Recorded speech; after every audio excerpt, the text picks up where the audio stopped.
All right, so today, working with still overview, working with arrays, overview of arrays, and some other features that include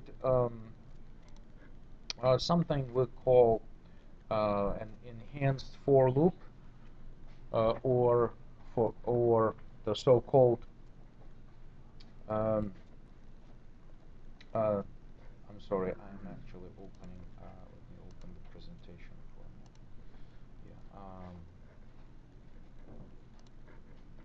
Yeah. Enhanced loop or for each loop. So the syntax for this loop is using the for statement. However, its uh, uh, parts change to use a column, and in that column format, what you get is that you specify the variable, which is the type of an element in a collection. Soon we're going to discover different collections which are part of Java API, which includes array lists, maps, other types of containers. But today we're dealing with arrays, and this syntax will work with arrays pretty well. For example, if I have an array named prices, which stores, recall that we call this syntax array initialization list, and when created this way or initialized this way, Java compiler automatically determines the size of an array, and also you don't use the new operator with this syntax.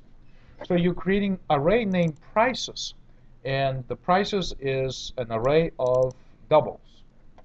In that case, you can say price, which is a double number. Of course, each one of these numbers stored inside our array is a double, right? So array internally keeps a set of 4 doubles, and it's possible to say for price in prices, and prices of course is our array, and price is just a double number as specified right here. You can iterate, and inside this loop you get each individual price, right? So you start from the beginning, and this is a very straightforward way to iterate through the entire collection, in our case an array. The syntax is not limited to arrays. It can be applied to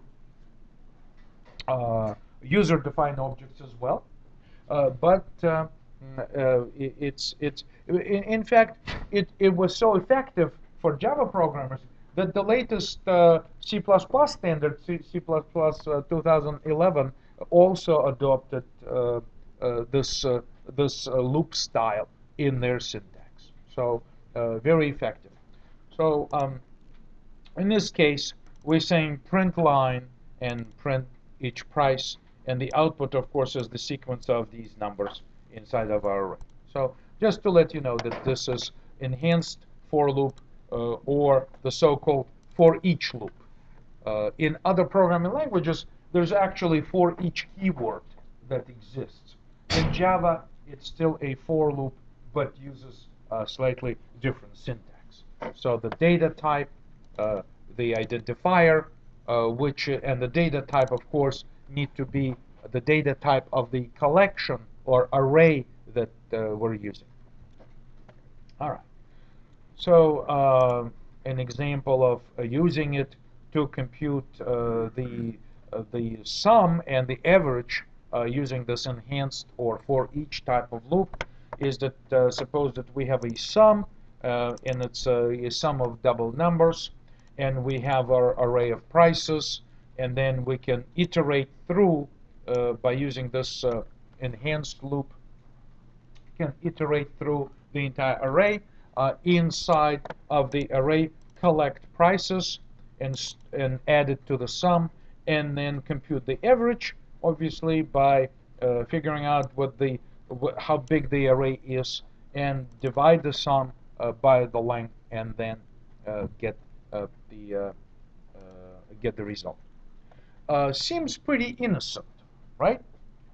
So seems pretty straightforward. But let's examine this particular fragment and see how safe it is really. Let's maybe try. Since we'll continue our exploration of arrays, I'm just going to create new project and say arrays demo 2 for the project name, and then I will store it somewhere here.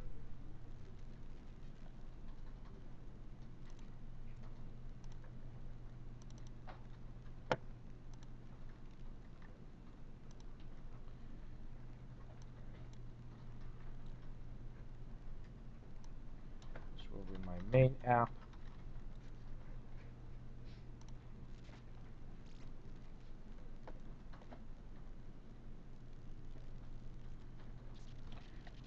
And we can try our, kind of favorite thing, copy and paste, right, to get our stuff into our program. So we had this example of prices, right, declaration of an array, copy and paste right here. Then we also had an example of computing this sum based on the prices, and so let's try this out.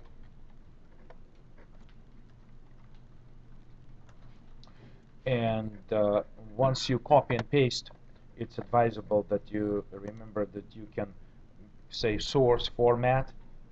It's very useful because it kind of makes it look nice after copy and paste operation. And we'll print this system.out.print line, and we can say average is,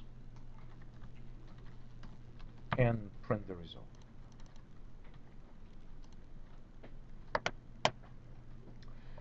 Okay, so let's talk a little bit about all these pieces. This creates an array. Create an array. Okay, very good. Then this right here, we can say for each price,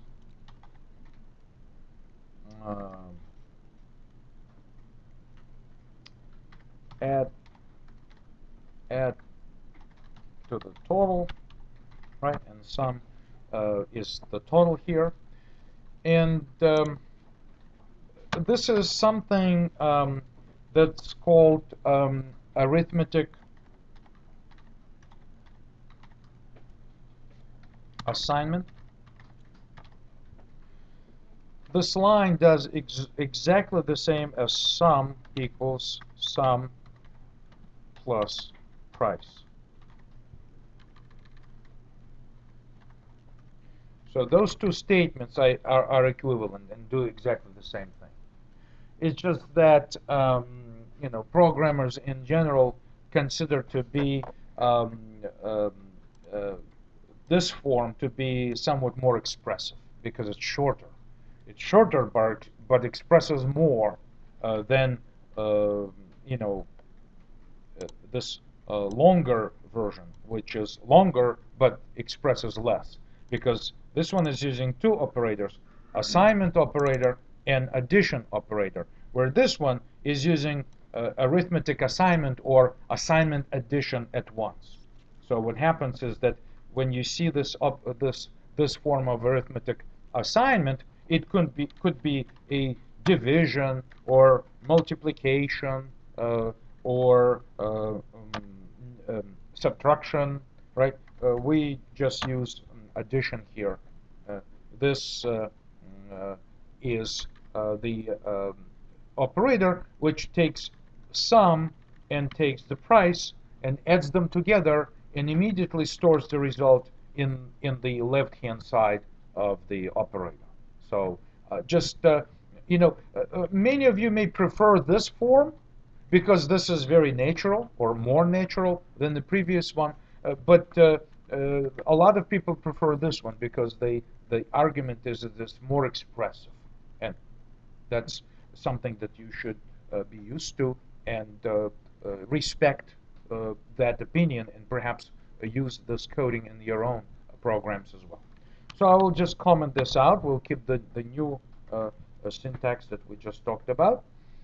And we'll finish this discussion. Let me just